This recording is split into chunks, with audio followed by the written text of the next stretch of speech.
Let's go through an example like a beam simply supported ends with couple moment at M at the right end. So this is the right hand side.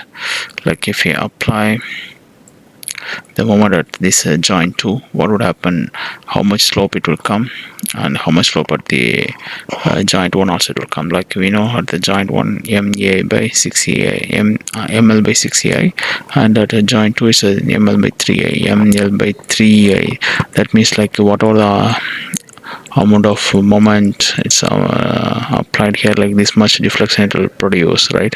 And at least half of that it will be produced there. Suppose here radians is 1 radians, means at the theta 1 it will be 0.5 radians. That's what it's telling about it. And this is the formula for the deflection, m l x 6a by 1 minus x squared by l squared. We will discuss about this further. Here if you see it, overview of the problem, we are dealing with a simply supported beam. The beam is simply supported with both hands but free to rotate. It's simply supported both hands and it's free to rotate. It's free to rotate in the sense it can rotate like this, okay? And with the moment applied at the right end of the beam, it's a moment applied at the right hand. This causes a rotation at the points of application at the right hand and resulting in deflection along the beam, including the slope at different points.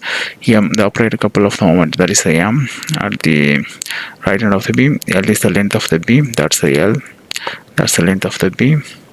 And the distance between the two supports is L. The E is the elastic modulus of the material. M is material stiffness, resistance to deformation. I is the amount of inertia of the beam's cross section, which measures how the beam resists bending based on its geometry. And physical explanation of the beam's response is when a moment M is applied at the right end of the simply supported beam, it induces two primary effects: the rotation at the point of application, where we are applying, there will be a rotation at the point of application. That's theta 2. We can say this is joint number 2. It's a joint number 1. This is the theta 1. That's a rotation at joint number 2, and this is a rotation at joint number 1, like resulting in a slope at the point, and the slope refers the angle by which the beam rotates at that particular point due to the applied moment. Slope means what? Like that's the angle, how much it rotates. That's the angle by which the beam rotates at the particular point due to the applied moment. Deflection along the beam, the moment applied at the right end also causes the beam to bend it in a curve.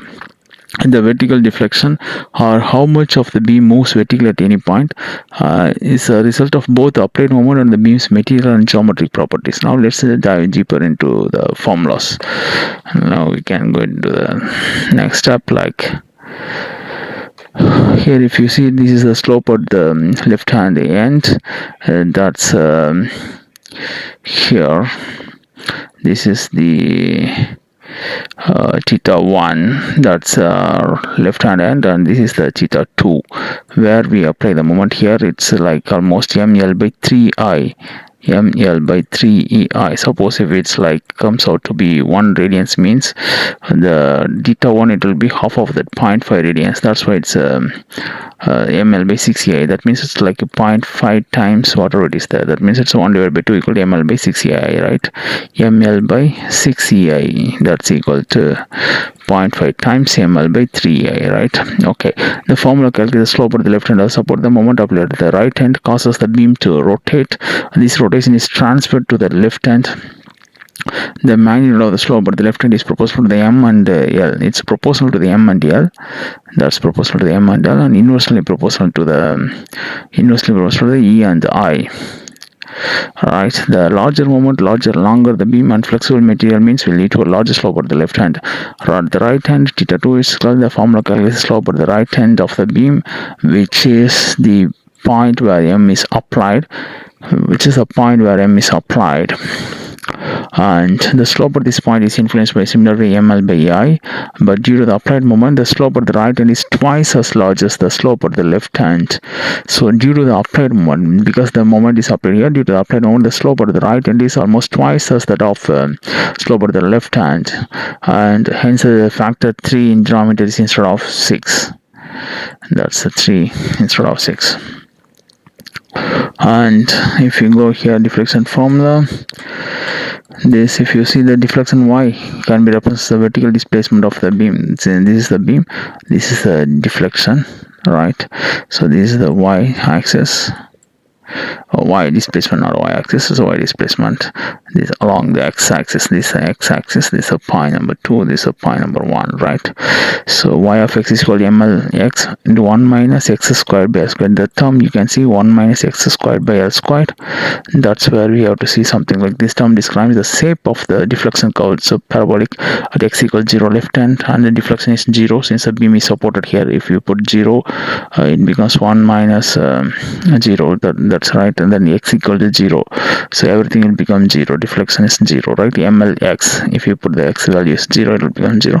And if you put l equal to 1 minus l squared, b squared equal to 1, 1 minus 1 equal to 0. That also becomes 0. That's why both ends it gets 0. Deflection is also 0 because it's also supported there. In between the deflection follows a parabolic curve. Parabolic curve is x squared by l squared. This x squared term is there. That's a parabolic curve.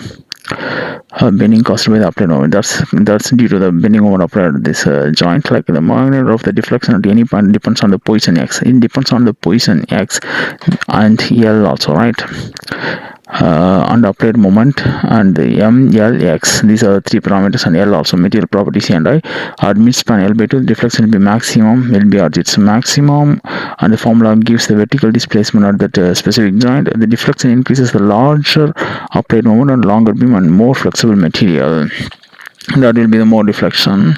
And if you see here, this is the moment applied at the right hand causes both rotation at supports and deflection along the beam. The slope at the support shows the beam's rotation due to the applied moment.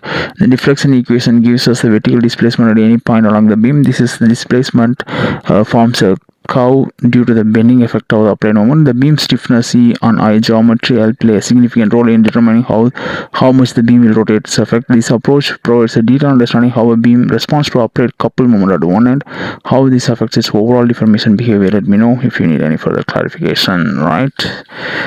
And if you go here, let's take in one sample example here. If you see, this is the inputs L, M, G, I. We need to calculate the slope at left hand theta 1, theta 2, and the deflection at the midpoint. So once you substitute the ML by 6i, you will get the deflection rotation at the theta 1. The same way for rotation at the theta 2, you can get it. It's almost half of the terms. You can see here 0.00025 and this 0.0005. So at theta 2, it's almost twice, right? It's a twice. Because more deflection, more rotation happens where the moment is applied. Deflection at the midpoint is, we can see once you substitute all these things, you will be getting it 75 mm. Then we will go here, like let's see about what's the explanation.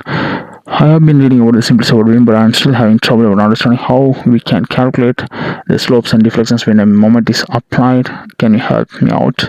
Of course, you know, this is one of my favorite. Let's break it down step by step. So imagine you have a beam just like one of the table here. It's simply supported both ends. That means it can rotate at suppose, but it's held up by the got it. So the beam is free to extend.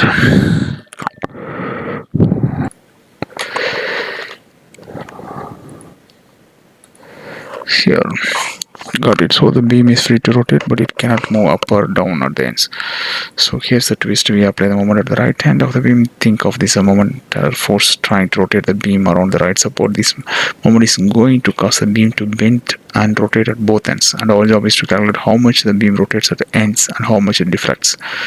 So the moment causes the rotation, right? How do we actually calculate the angle of rotation or the slope at each support angle of rotation? To find the slope at the left end of the beam, we use this formula ml by 6ci. Okay.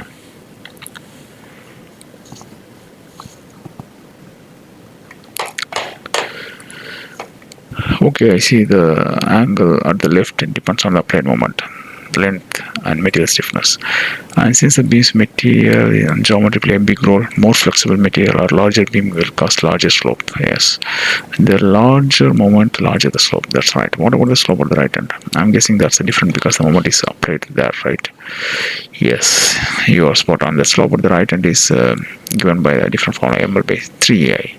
The denominator is smaller, which means the slope is at the right end is twice as that of the slope at the left end. It makes sense, right? The moment is applied right there at the support, so it causes larger rotation. So the right hand rotates more. I think more.